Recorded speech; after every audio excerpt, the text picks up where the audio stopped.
The pregnancy test slipped from Onyx's trembling fingers, clattering against the bathroom sink. Two pink lines stared back at her. Unmistakable, undeniable, impossible. 3 months. It had been 3 months since the mating moon festival, since that night with the stranger whose face she could barely recall through the haze of moonwine and desperate longing. She remembered silver eyes that seemed to see straight through her, hands that knew exactly where to touch, a voice that had rumbled against her throat like distant thunder. She remembered feeling, for one perfect night, like she belonged to something greater than herself. Now she was pregnant, and her wolf, Luna, her constant companion since her first shift at 13, had gone completely, utterly silent. Onyx pressed a hand to her still flat stomach, reaching inward the way she'd done 1,000 times before, seeking that familiar presence. Nothing. The space where Luna should have been felt like a void, an emptiness so profound it made her chest ache. Wolves didn't just go silent. It didn't happen. The bond between human and wolf was sacred, unbreakable, lasting until death itself. Unless something was terribly, impossibly wrong. Onyx. Mira's voice drifted through the bathroom door. You've been in there for 20 minutes. Talk to me. Onyx forced herself to move, to unlock the door and face her best friend. Mira took one look at her face and knew. She always knew. Oh, goddess. Mira stepped inside, closing the door behind her. You're sure? 3 tests. Onyx's voice came out flat, emotionless. She couldn't afford emotions right now. If she started feeling everything pressing against her chest, she'd shatter. All positive. Mira, I can't hear her. Luna's been silent for weeks now, and I thought maybe it was stress or something temporary. But it's not, is it? It's the baby. Mira's face went pale. As the daughter of Silver Creek's head healer, she understood the implications better than most. That's not... Onyx, I've never heard of a pregnancy silencing someone's wolf. Ever. My mother's delivered hundreds of pups, and the mothers always said their wolves were more present during pregnancy, not less. I know. Onyx sank down onto the closed toilet seat, her legs suddenly unable to support her weight. Something's wrong. Something's really wrong, and I don't know who the father is. I don't know how to find him. I can't even remember his name. He never told me his name. The memory of that night was fragmented. Pieces of a dream she couldn't quite grasp.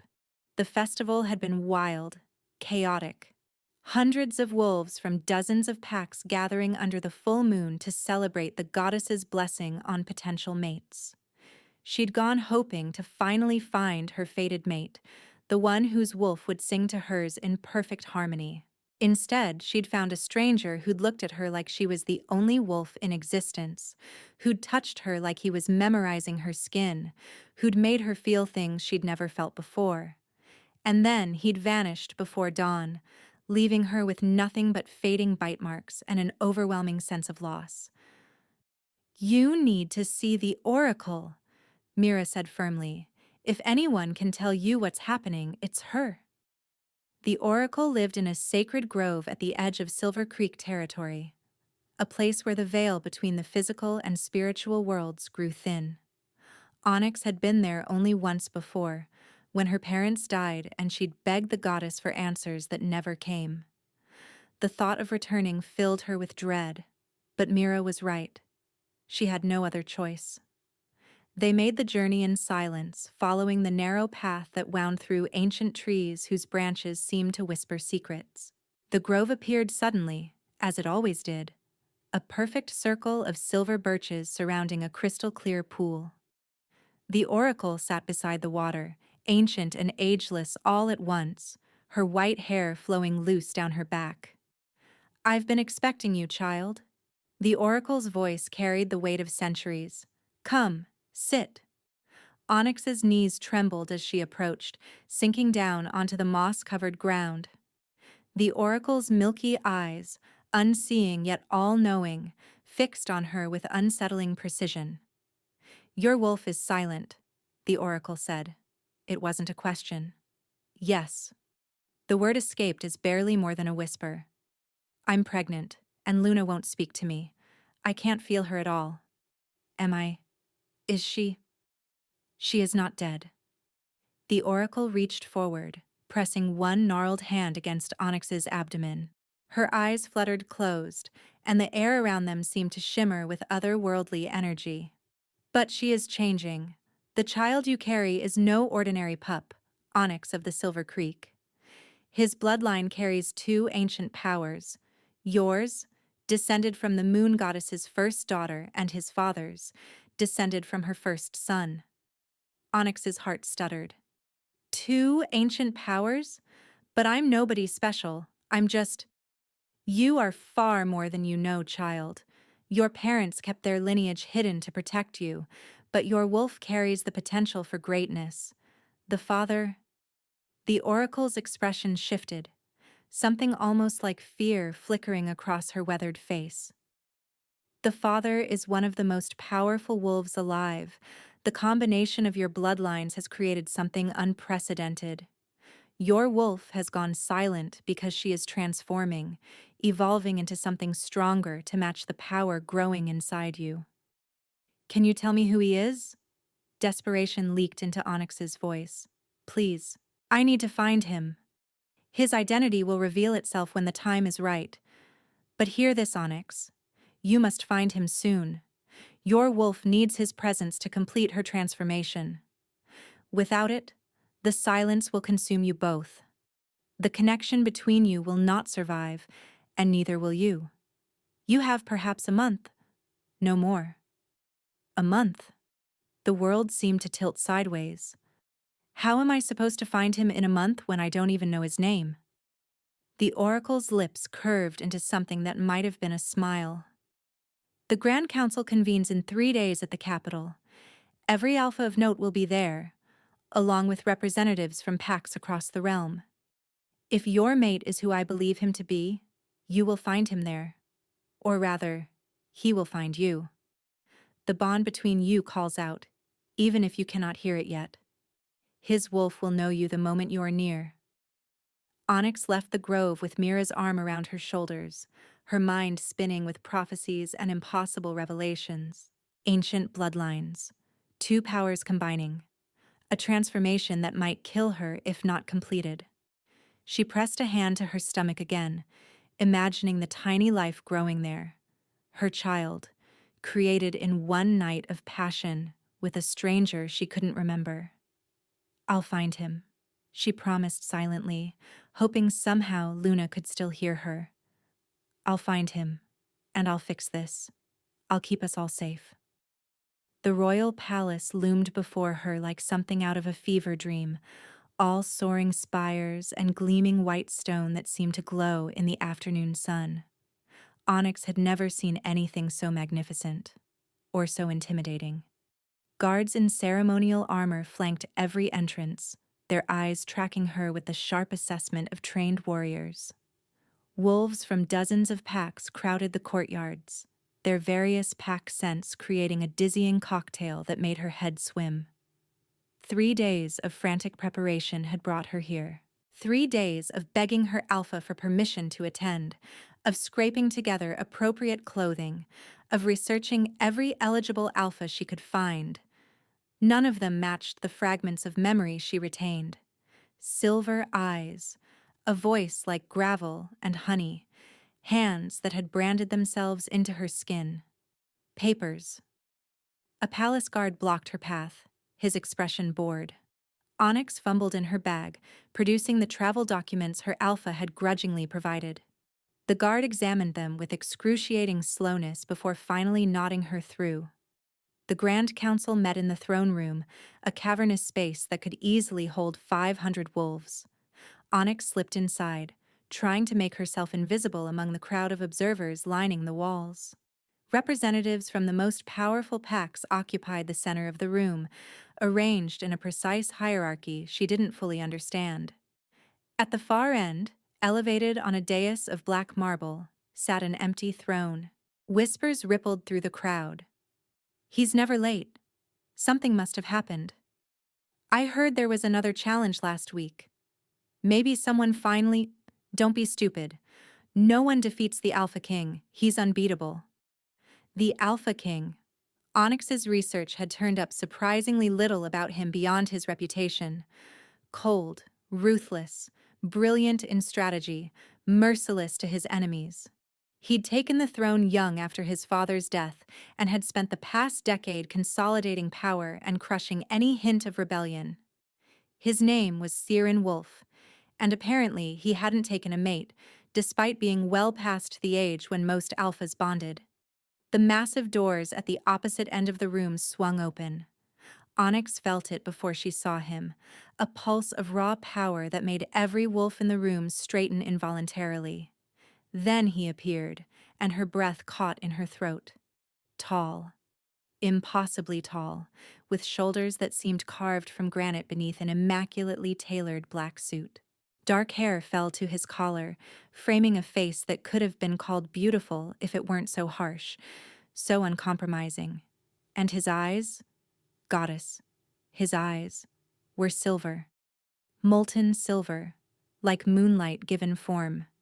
It's him. Recognition slammed into her with physical force. The stranger from the festival. The father of my child.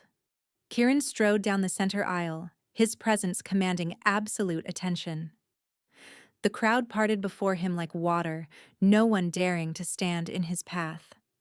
He was halfway to his throne when he stopped mid-stride, his entire body going rigid. His head turned slowly, silver eyes scanning the room with predatory intensity. Then, they locked on her. The world narrowed to that single point of connection. Kieran's eyes widened fractionally, the only sign of surprise on his otherwise controlled features. Onyx felt something inside her chest surge, a flutter like wings against her ribcage. Luna, her wolf, was stirring, responding to his presence after 3 months of silence. Mate. The word echoed through her mind, but it wasn't her thought. It was deeper, rougher, unmistakably masculine. His wolf, somehow speaking directly to hers across the space between them. Kieran moved. One moment he was 20 feet away. The next, he stood directly before her, having crossed the distance with inhuman speed. Up close, he was overwhelming. Taller, broader, radiating an aura of dominance that made her knees weak.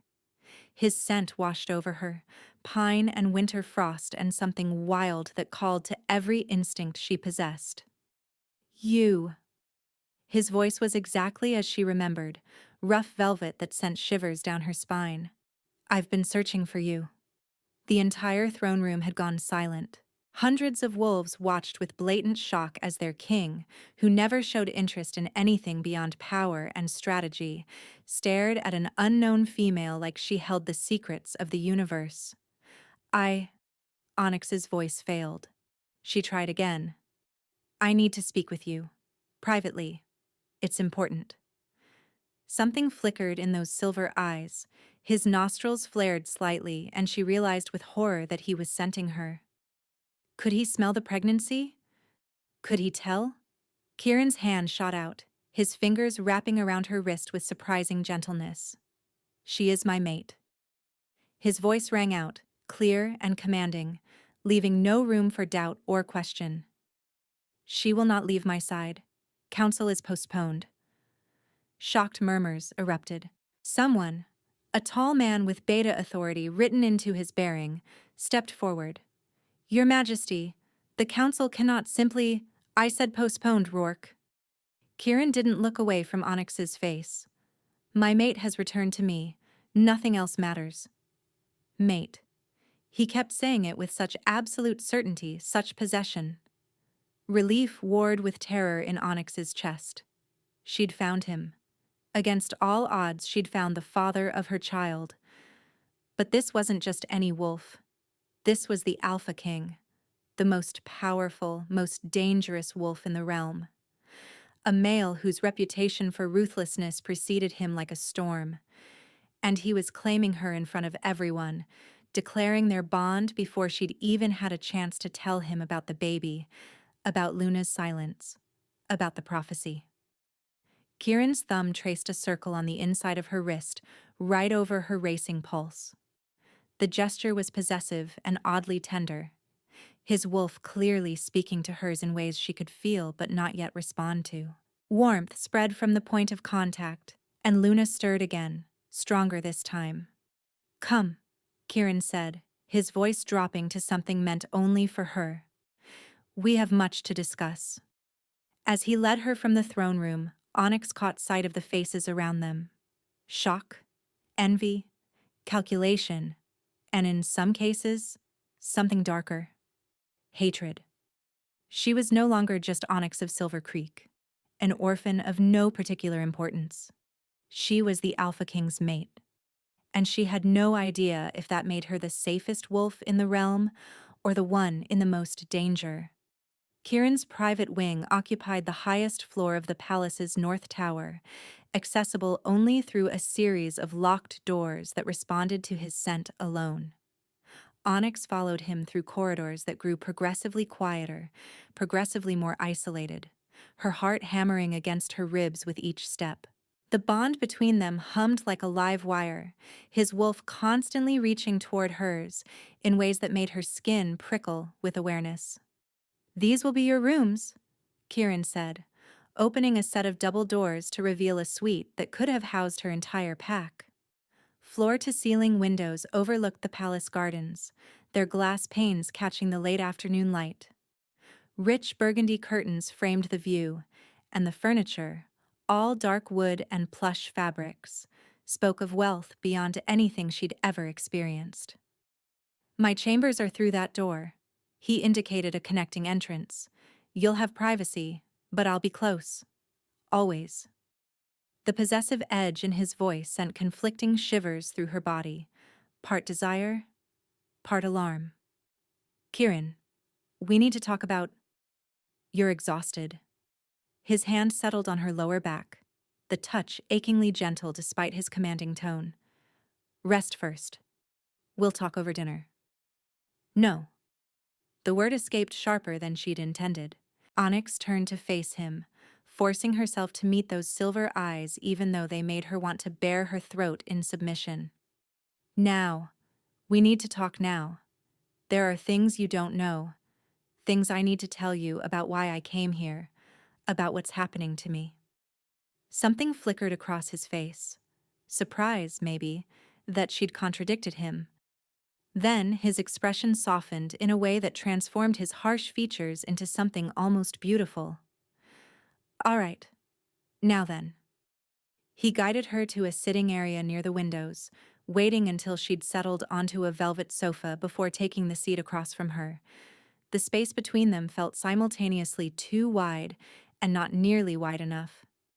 Onyx could smell him from here, that intoxicating scent of pine and frost that made Luna stir restlessly. "I'm pregnant. Better to rip the bandage off quickly." 3 months. The baby is yours. From the mating moon festival." Kieran went utterly still. Not the stillness of relaxation, but of a predator who just caught sight of prey.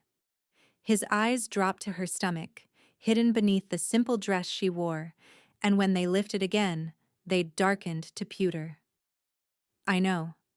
Onyx blinked. "You... what?" "I could smell it the moment I saw you in the throne room." His voice had dropped to a rough rumble. "Pregnancy changes a female's scent, and I could smell myself on you, mixed with your scent and something new. Our child." His hand clenched on the arm of his chair. "Why didn't you find me sooner? Why did you wait 3 months?" The accusation in his tone sparked her temper. "Find you? I didn't even know who you were. You never told me your name that night. You disappeared before dawn without a word, and I was left with nothing but fragments of memory and—" Her voice cracked. She steadied it with effort. "And a wolf who went silent the moment I conceived." That got his attention. Kieran leaned forward, his entire focus narrowing to laser intensity. "Your wolf is silent?" Completely.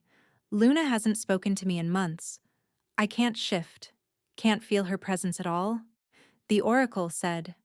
Onyx wrapped her arms around herself, suddenly cold despite the warm room. She said the baby carries two ancient bloodlines, and the combination is changing my wolf. But without you, without your wolf's presence, Luna can't complete the transformation. The silence will kill us both. I have weeks, maybe less. No.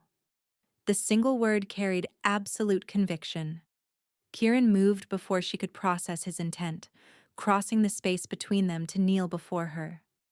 His hand settled on her thighs, the heat of them burning through her dress. No one is dying. Not you, not our child, not your wolf. Do you understand me, Onyx? I will not allow it. His proximity overwhelmed her senses. She could see the individual shades of silver in his eyes, could feel the leashed power in his body, could sense his wolf rising just beneath his skin. And goddess help her. She wanted to lean into him, to let him shoulder this burden that had been crushing her for months. I don't understand how your wolf can speak to mine, she whispered. Luna's been gone so long, but when you're near, I can feel something. Like she's trying to answer but can't quite manage it. My wolf has been calling to yours since the moment we met. Kieran's thumbs traced small circles on her legs, the gesture absent yet intimate. That night at the festival, I felt the bond snap into place the instant I saw you across the bonfire. I'd never believed in the mate bond before, thought myself incapable of it.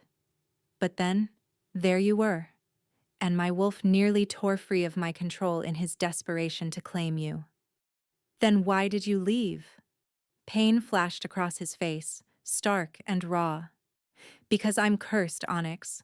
My bloodline carries a curse that makes the mate bond deadly. Every wolf in my family who's found their mate has watched them die, consumed by the overwhelming power of the Alpha King's wolf.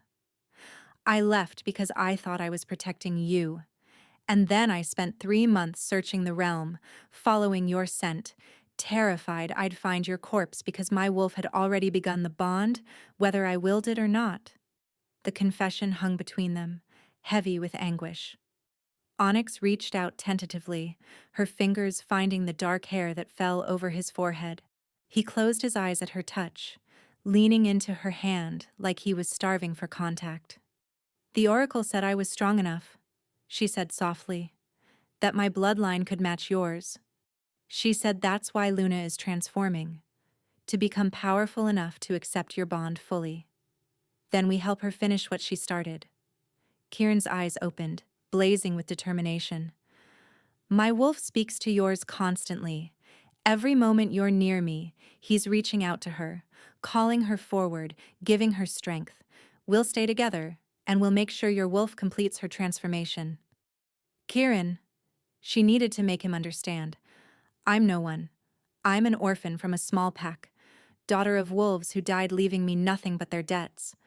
I don't know anything about being a queen or ruling a kingdom. The moment those council members realize where I come from, they'll show you the respect due to my mate and their queen, or I'll rip their throats out. The casual violence in his tone should have terrified her. Instead, it sent heat pooling low in her belly. Your lineage doesn't matter, Onyx. You're mine. You carry my child. That makes you the most important wolf in this kingdom. His wolf's presence pressed against her consciousness, a warm, solid weight that spoke without words. Safe, protected, cherished. The sensations flooded through her, and deep inside, Luna stirred more strongly than she had in months. Not speaking yet, but listening, present. A knock at the door shattered the moment. Kieran's head whipped around, a growl rumbling in his chest. What? Your Majesty. Beta Rourke's voice came through the wood. Your sister insists on meeting your mate. She's threatening to break down the door if you don't grant her entrance. Kieran muttered something under his breath that sounded distinctly uncomplimentary. A moment. He stood, offering Onyx his hand. When she took it, He pulled her to her feet and tucked her against his side with possessive ease. My sister Rhiannon is persistent and completely lacking in patience or appropriate respect for authority. I heard that, a female voice called from the hallway.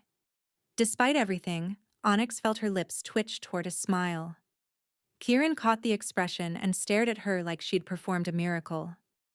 You should do that more often, he murmured, his thumb brushing the corner of her mouth. Then louder.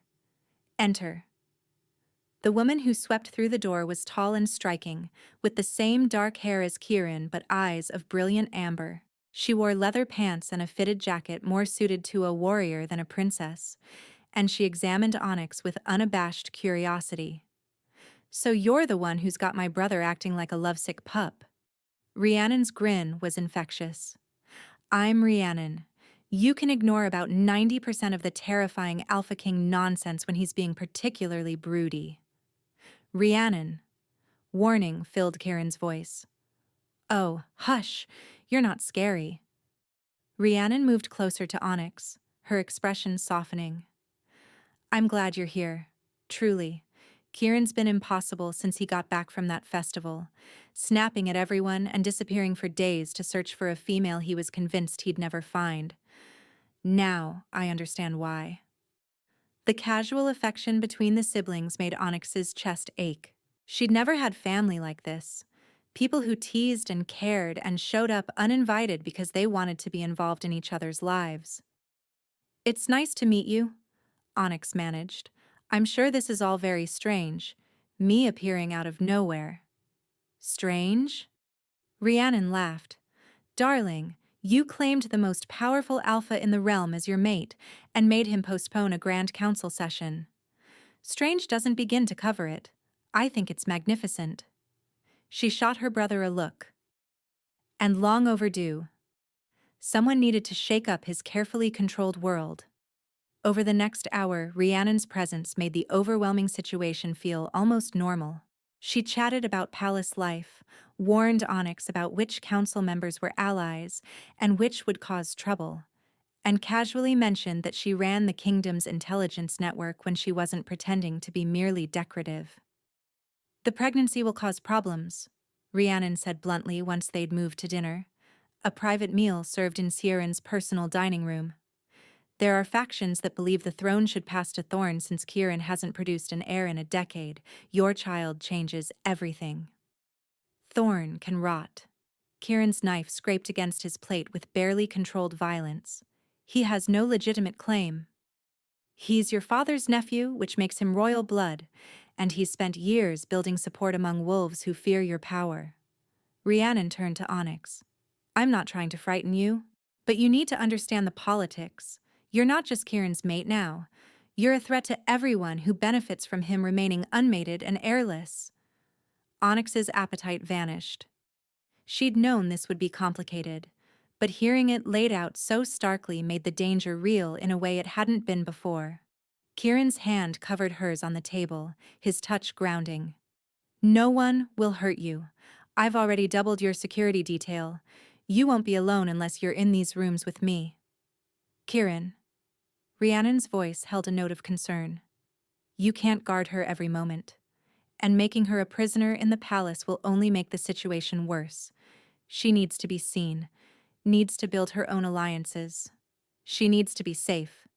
She needs to be both. They argued while Onyx pushed food around her plate, her mind spinning with implications. This was her life now. Politics and danger and constant scrutiny. She'd come to the capital hoping to find her child's father. She'd found an alpha king with enemies lurking in every shadow, and she'd brought a baby who would inherit the throne into a world where that inheritance made them both targets. That night, alone in her new rooms, Onyx stood at the window and stared out at the sprawling palace grounds. Gardens stretched in every direction, carefully manicured and beautiful. In the distance, lights glittered from the city beyond the palace walls, thousands of wolves living their lives, unaware that everything was about to change. She pressed a hand to her stomach, reaching inward for Luna. The silence greeted her, vast and empty, but different somehow. like Luna was close beneath the surface, waiting, listening. "We'll figure this out," Onyx whispered. "Somehow we'll make this work. For our baby. For Kieran. For us." The connecting door opened. She turned to find Kieran leaning against the frame, his jacket discarded and his shirt partially unbuttoned. The casual disarray made him look less like a king and more like the male who'd touched her so reverently that night at the festival. "Can't sleep?" His voice was soft, intimate in the darkness. Too much to process. He crossed to her, moving with that fluid grace unique to predators. When he reached her, he didn't touch, just stood close enough that his warmth seeped into her skin. "I searched for you," he said quietly. "Every day since the festival. I sent scouts to every pack, followed every lead, drove Rourke to the brink of madness with my demands for information. I thought I'd lost you before I ever really had you. I didn't know." Onyx turned to face him. "That night, I thought I was just another female, someone you'd forget by morning." "Forget?" Something almost like a laugh escaped him, though it held no humor.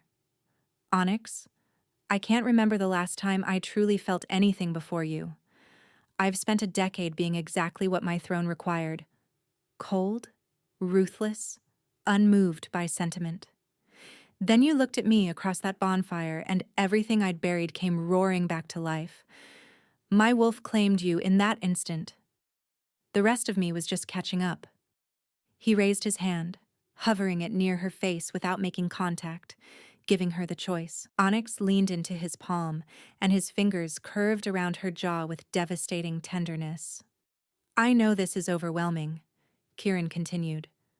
"I know I'm demanding you trust a male you barely remember, to accept a bond you never asked for, to step into a role that terrifies you.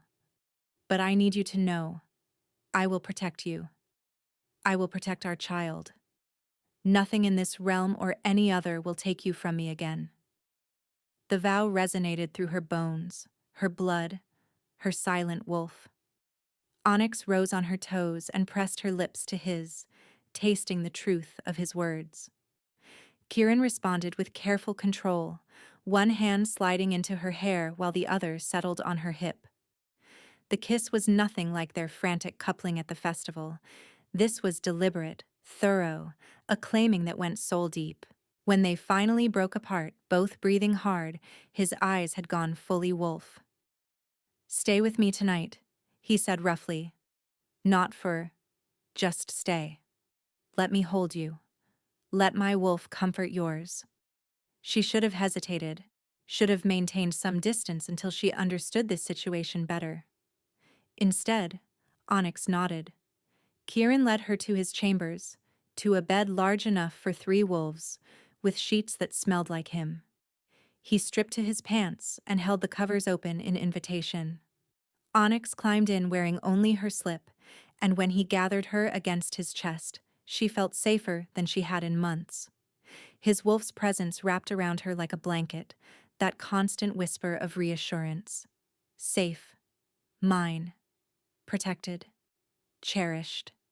And deep within her, so faint she almost missed it, Luna finally answered. Home. The state dinner 3 nights later was everything Onyx had dreaded. Council members and visiting dignitaries filled the grand dining hall, their conversation a constant buzz punctuated by assessing looks cast in her direction.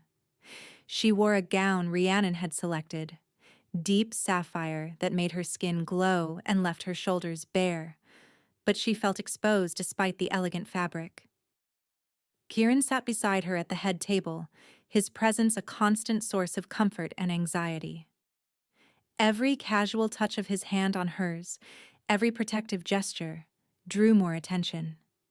She could feel the weight of judgment, speculation, resentment.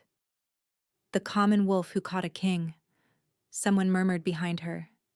Not quietly enough. Onyx's fingers tightened on her wine glass. Kieran's hand covered hers. His grip gentle, but his expression, when she glanced at him, promised violence. Ignore them, he said, pitched for her ears alone. You're worth 100 of these political parasites. I'm making things difficult for you. You're giving me something to fight for beyond mere power. There's a difference.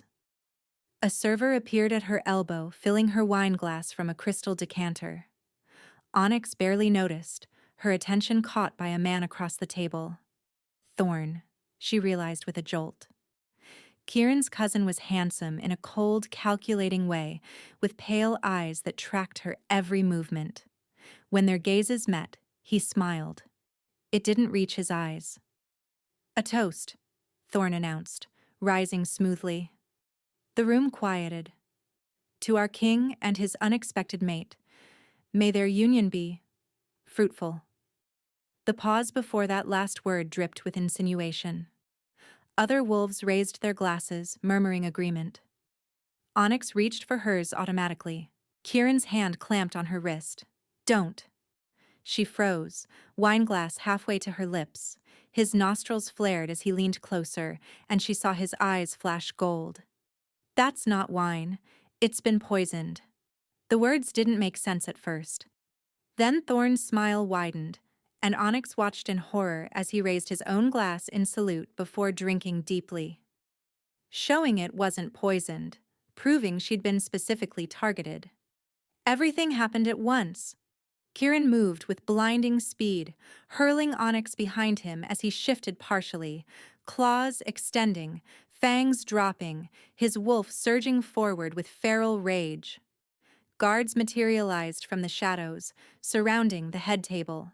Beta Rourke appeared at Kieran's side, his own wolf barely contained. Who served her? Kieran's voice had gone guttural, barely human. Who touched that wine? The server who'd filled her glass stood frozen, face pale. Your Majesty, I only took it from the decanter. Which decanter? Rourke grabbed the male's arm. Show me, now. As chaos erupted around her, Onyx pressed a hand to her stomach. She'd almost drunk it, had been seconds away from swallowing poison meant to kill a pregnant wolf. The baby. Their baby. Arms wrapped around her from behind. Rhiannon pulling her away from the pandemonium. Come with me, quickly. They fled through a side door into corridors where Rhiannon moved with the confidence of someone who'd mapped every secret passage. Behind them, Onyx could hear Kieran's roar, the crash of furniture, screams. His wolf had gone fully feral. Will he? Her voice shook. Kieran? He'll be fine. Rhiannon's grip was iron. But you need to be somewhere safe before he finishes tearing apart everyone even remotely involved. I've never seen him lose control like that. They reached the private wing, and Rhiannon practically shoved Onyx into her rooms. Lock the door. Don't open it for anyone but me or Kieran. I need to help Rourke contain this before someone gets killed. Alone in the sudden silence, Onyx collapsed onto the sofa, her entire body shaking. Someone had tried to kill her. Kill her baby. Would have succeeded if not for Kieran's heightened senses catching the scent of poison.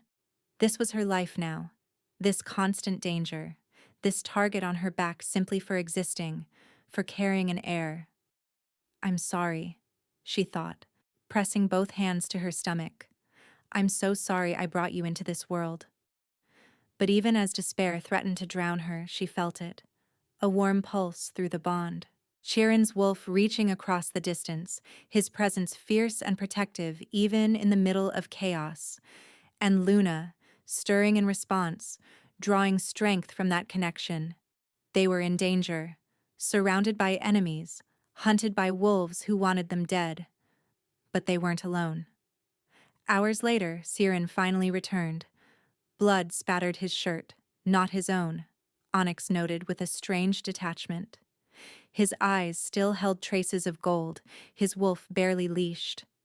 He took one look at her curled on the sofa and crossed the room in 3 strides, gathering her against his chest with desperate strength. I'm sorry. His voice was raw. I'm so fucking sorry. This was my fault. I should have had food tasters, should have secured the entire hall.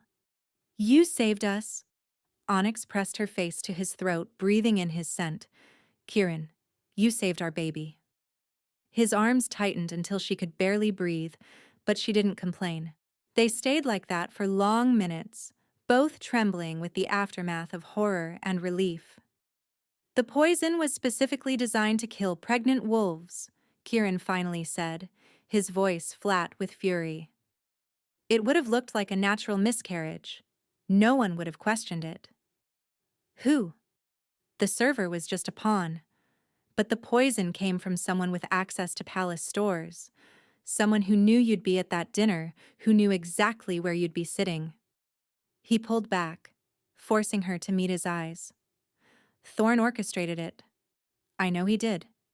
Even if I can't prove it yet. He wants you gone before you can produce an heir. Fear curdled in Onyx's stomach. What happens now? Now? Kieran's smile was terrible to behold. Now I make it clear that anyone who threatens my mate will face consequences beyond their nightmares, and I find proof of Thorn's involvement so I can execute him for treason.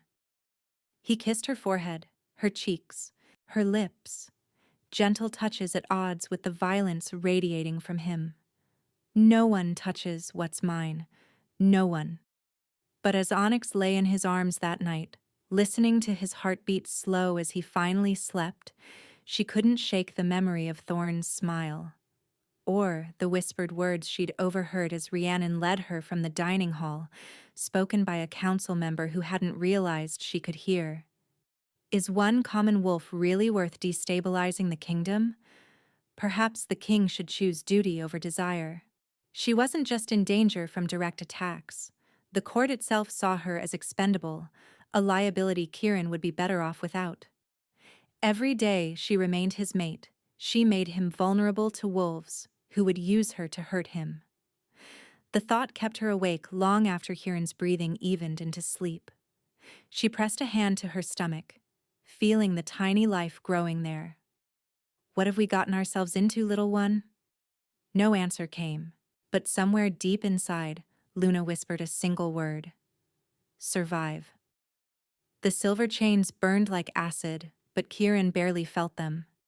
Pain was distant, irrelevant, nothing compared to the tearing sensation in his chest where the mate bond stretched thin and frayed.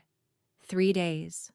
3 days since Thorn's witch had transported Onyx away in a burst of dark magic, leaving him bound in wolfsbane-laced silver while his mate disappeared into nothing.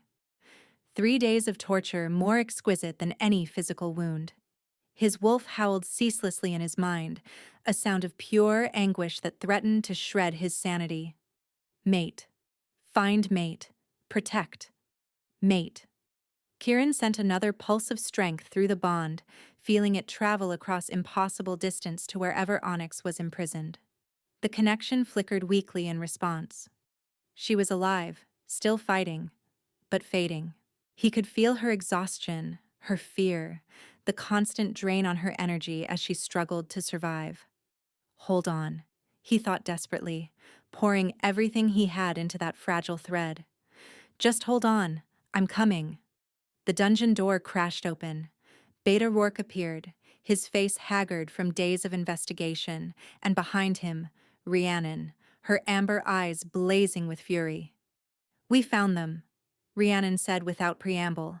The traitors. Kieran's head lifted, his vision sharpening despite the wolfsbane in his system. Names? Council members Aldrich, Brennan, and Voss. Rourke's voice was flat, but rage simmered beneath. They've been feeding information to Thorn for months. Schedules, guard rotations, your mate's routines. They helped plan the kidnapping. Something snapped inside Kieran, not his control, but the last vestiges of mercy he'd been clinging to.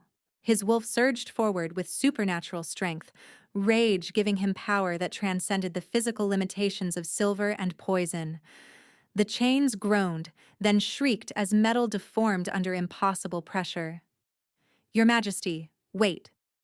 Rourke started forward, but Rhiannon caught his arm. Let him break free, she said quietly.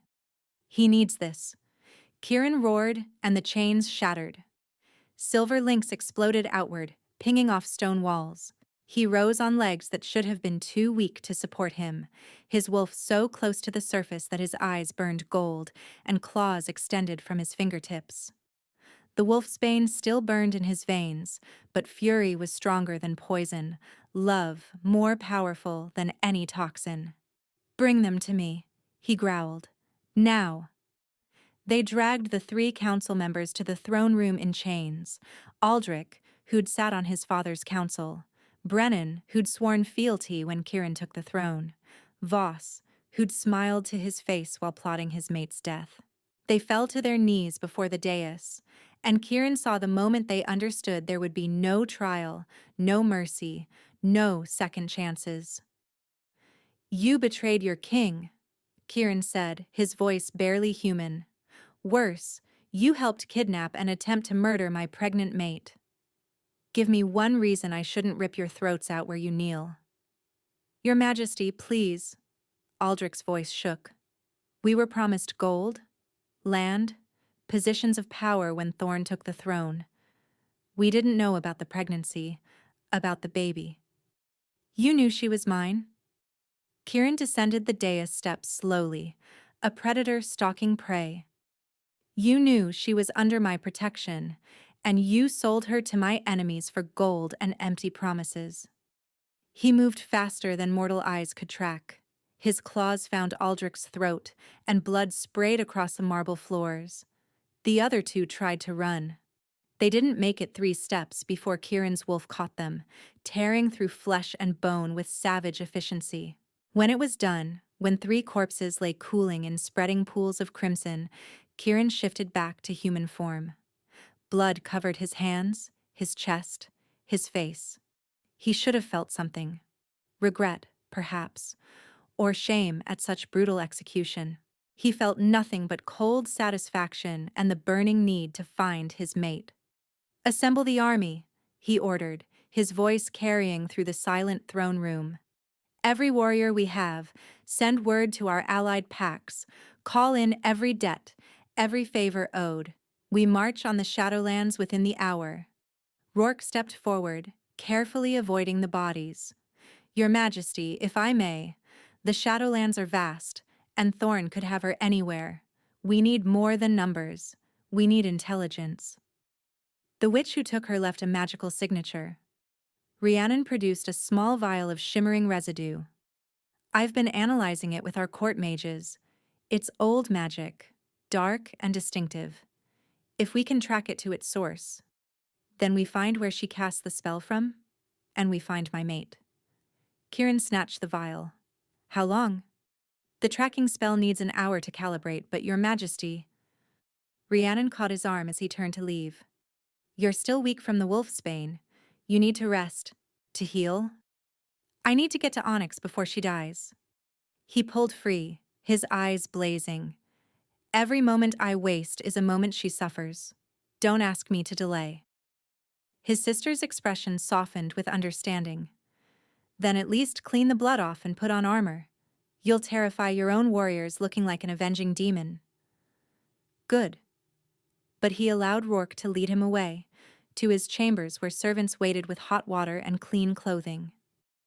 As they scrubbed blood from his skin, Kieran reached through the bond again, sending wave after wave of strength, of reassurance, of desperate love. "I'm coming. Hold on. Please, goddess, just hold on." The response came faint and flickering, but unmistakable. Onyx was still there, still fighting, still alive. An hour later, Kieran stood in his war room surrounded by maps of the Shadowlands. The tracking spell had worked. Rhiannon's finger pressed against a location deep in hostile territory, a fortress that had once belonged to a rogue alpha before Kieran's father destroyed the pack. "It's perfect for Thorn," Rourke muttered, studying the map. "Isolated, defensible, far from any allied territory. He could hold her there indefinitely."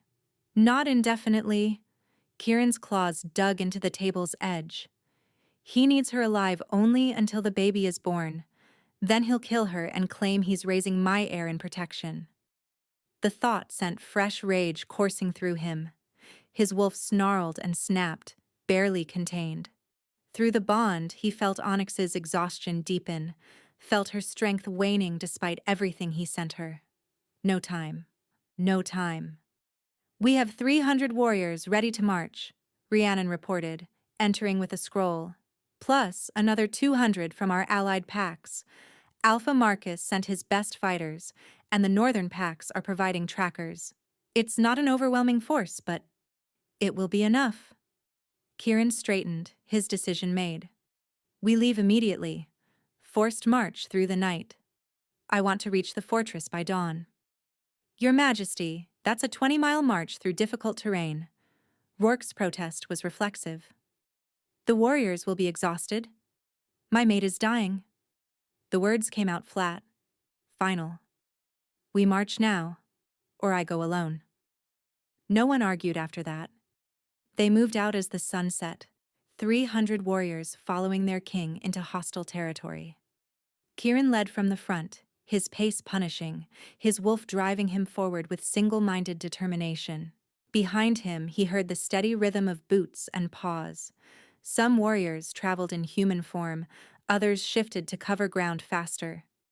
The Shadowlands earned their name. No pack claimed this territory, no alpha's authority held sway. Rogue wolves and darker things haunted these forests, and the moon seemed dimmer here, as if the goddess's light couldn't fully penetrate the gloom. Kieran didn't care. He'd march through hell itself to reach Onyx. As they traveled, he kept the bond open, flooding it with everything he had. Strength, warmth, love so fierce it burned. His wolf spoke constantly, howling across the distance, calling to their mate. "Coming. Hold on. Almost there. Love you. Need you. Coming." Hours passed. Midnight came and went. The fortress finally appeared on the horizon as dawn threatened, a dark silhouette against the lightening sky, all stone walls and sharp towers. Kieran felt Onyx inside, her presence a beacon that drew him like a lodestone. But he also felt something new, a power stirring where there should be only weakness, a strength building where there should be exhaustion. Through the bond, he sensed her wolf rising, not the silent, dormant Luna he'd been calling to for months, but something transformed, something magnificent. "That's it," he thought fiercely, pride swelling in his chest. "Fight. Show them what you are." "Surround the fortress," he ordered quietly. "No one leaves. Anyone who surrenders lives. Anyone who fights dies." The warriors spread out, encircling the stronghold. Kieran approached the main gates with Rourke and Rhiannon flanking him, ready for the trap he knew awaited. He was done waiting. Done being careful. Done with anything that kept him from his mate. "Thorn!" His voice boomed across the empty courtyard, amplified by his alpha will. "I know you're in there. Send out my mate and I'll give you a quick death. Keep her, and I'll make your end last days." Silence answered. Then, from the highest tower, Thorn appeared, smiling that cold, calculating smile Kieran had always hated. "Cousin," Thorn called down. "You've come for your common wolf? How touching. But I'm afraid she's indisposed at the moment. We're preparing for a rather important ritual." Kieran's control snapped. He shifted mid-stride, his wolf tearing free in an explosion of power and rage. The gates shattered under his assault, wood and iron no match for an Alpha King's fury. Warriors poured through behind him, meeting Thorn's forces in a clash of teeth and claws. But Kieran's focus never wavered. Through the bond, he followed Onyx's presence deeper into the fortress, up twisting stairs, through corridors thick with dark magic. His wolf howled, and somewhere ahead, another wolf answered. Luna, transformed and powerful, calling him home. "Coming, mate. Coming." The cold had seeped into Onyx's bones days ago, becoming as familiar as her own heartbeat. The stone cell offered no comfort, no warmth, nothing but endless darkness broken by the dim glow of enchanted bars. She'd lost track of time. It could have been 3 days or 3 weeks since Thorn's witch transported her here. The only constant was Kieran's presence through their bond. Every few hours, sometimes more frequently, she felt him sending strength to her. Waves of power that tasted like pine and winter frost that carried his wolf's desperate howls. Hold on. Coming. Love you. The wordless messages kept her sane when despair threatened to drown her, but they also changed her. Onyx pressed a hand to her slightly rounded belly, feeling the baby shift. 4 months along now, the pregnancy visible even through her tattered dress.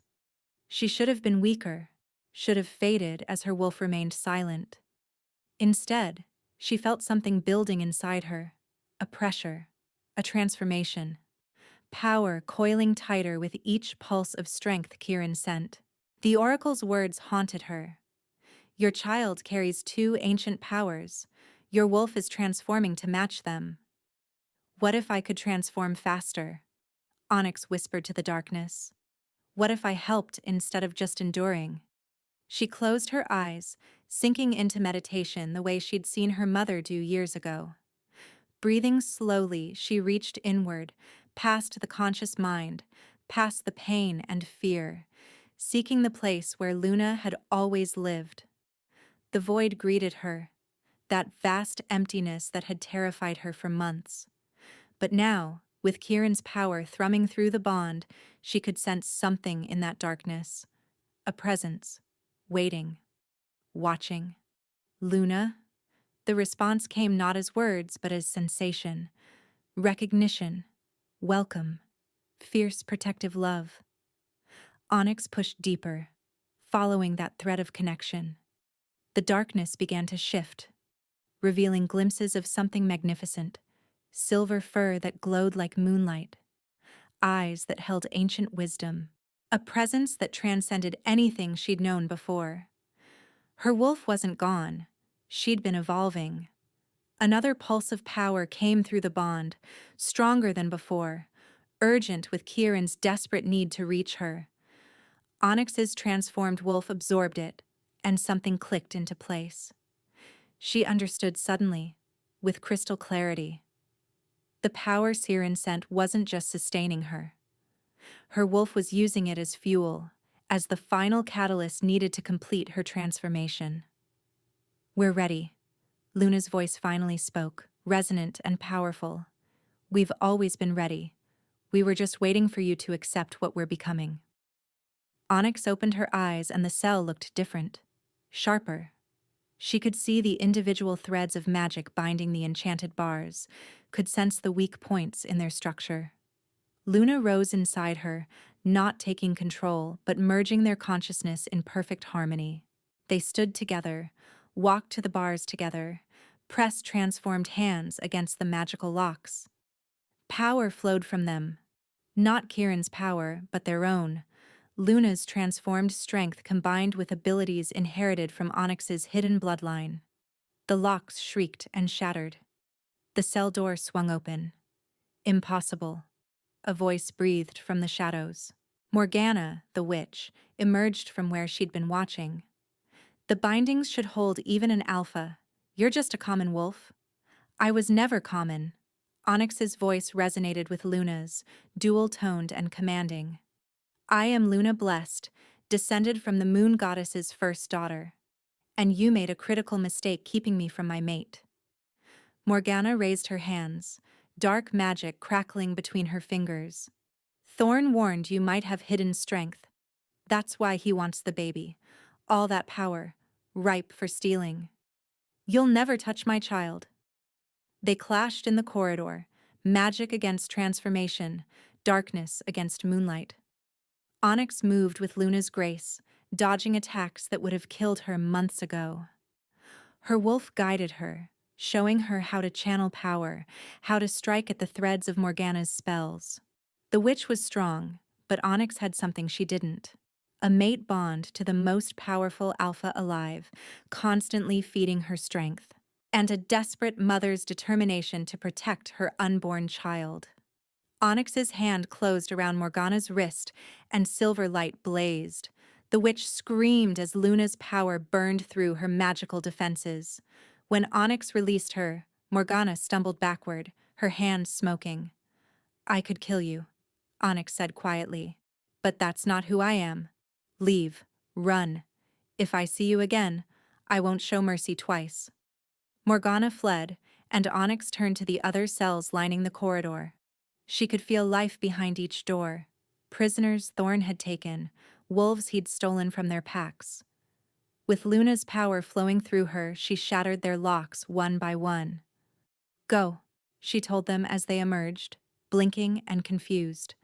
Find the exits. Get as far from here as you can. But even as she freed them, Onyx felt it. Kieran's presence growing closer, his wolf's howl resonating through the bond with desperate urgency. The fortress shook with the sound of battle from below. He'd come for her. I'm here, she sent back through the bond, her transformed wolf's voice clear and strong. I'm fighting. We'll meet in the middle. His response blazed through her, relief so intense it brought tears to her eyes, love that transcended any words, and fierce pride in her strength. That's my mate. My Luna. My queen. Onyx climbed the stairs toward the upper levels, toward where she could feel Thorn's dark presence waiting. Luna guided each step, their merged consciousness reading the fortress's magical currents like a map. Other prisoners followed her, drawn by her power, trusting this strange wolf who'd freed them. They found Thorn in a ritual chamber at the fortress's heart. He stood in the center of a massive circle carved into the stone floor, symbols glowing with sickly green light. When he saw Onyx, his cold smile widened. The Luna awakens, he said mockingly. How convenient. I was going to take your child's power after birth, but if you've transformed, I can steal it now. The ritual will take both. Your Luna Wolf and your baby's potential. I'll become unstoppable. You'll become dead.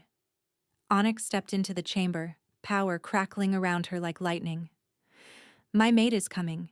Did you hear him break down your gates? He's ripping through your warriors like they're nothing. Then I'd better work quickly. Thorn activated the ritual. The symbols blazed brighter and magical chains erupted from the floor, seeking to bind her in the circle's center. Onyx dodged, her enhanced speed carrying her clear. But more chains came, faster, and she felt the dark magic reaching for her baby, trying to drain the power from her womb. No. Luna surged forward with protective fury. Silver light exploded from Onyx's body, meeting the dark magic in a clash that shook the fortress to its foundations. She fought like she'd never fought before, driven by love and desperation, by the absolute certainty that she would die before letting anyone harm her child. Through the bond, she felt Kieran getting closer, felt his wolf tearing through obstacles, ascending the fortress with single-minded focus. They just needed to hold on a little longer. The chamber doors exploded inward. Kieran stood in the doorway, covered in blood and battle fury, his eyes burning gold. Their gazes locked across the room, and their wolves finally, fully connected. The bond that had stretched thin and frayed suddenly blazed to life, stronger than it had ever been. Kieran's Alpha King Wolf and Onyx's transformed Luna Wolf reached for each other, merging their power in a connection so intense it generated visible light. Silver and gold magic intertwined, spiraling upward, creating a shockwave that shattered Thorn's ritual circle and sent the usurper flying backward. Onyx felt it then, the complete transformation. Luna rose to her full potential, no longer silenced or dormant, but magnificent and powerful, perfectly matched to Kieran's wolf. The prophecy fulfilled. The two ancient bloodlines united. Mate! Luna sang joyously. Mate. Finally, whole. Kieran crossed the room in 3 strides, catching Onyx in his arms. The moment they touched, their combined power doubled, then tripled, feeding on itself in a loop of perfect harmony. He kissed her desperately, tasting her tears and triumph. I've got you, he whispered against her mouth. I've got you both. Thorn struggled to his feet, his face twisted with rage. This isn't over. It is. Onyx pulled back from Kieran's embrace, standing tall with Luna's power thrumming through every cell. When she spoke, her voice carried the authority of a true Luna queen. You tried to steal my child's power. You kidnapped and imprisoned innocent wolves. You betrayed your own blood. By all rights, I should let my mate tear you apart. Kieran growled agreement, his wolf eager for violence. But I won't. Onyx stepped forward, meeting Thorn's shocked gaze. I could kill you. But mercy is stronger than vengeance, and I'll prove I'm worthy of being queen, not through violence, but through wisdom. You're exiled, Thorn. Leave this territory and never return. If you're seen in any Packland again, the sentence is death. You stupid. Weak. Thorn lunged forward. He didn't make it 2 steps before Kieran's hand closed around his throat, lifting him off his feet. She gave you mercy, Kieran said, his voice deadly calm. I won't be so generous if you refuse it. Go. Now. While you still can. He threw Thorn toward the door, where Beta Rourke waited with warriors. They dragged the usurper away, his curses echoing through the corridors. When they were alone, Kieran turned back to Onyx, his expression transforming from fury to wonder. Your wolf, I can feel her. She's magnificent. She's ours, Onyx corrected, placing his hand on her rounded belly. We transformed together, the 3 of us, me, Luna, and our baby. Your strength helped us complete what we started. Their wolves pressed together through the bond, communicating in ways that transcended words. Joy, love, relief, complete and perfect union. And beneath it all, a third presence, tiny but powerful, their daughter responding to both parents, welcoming them into her consciousness. Family, Luna whispered, and Kieran's wolf agreed with a howl that shook the rafters. Outside, dawn broke over the Shadowlands, turning the sky gold and pink. The battle was over, the enemies defeated. And for the first time since that night at the Mating Moon Festival, Onyx stood in her mate's arms with her wolf, fully present, fully transformed, fully home.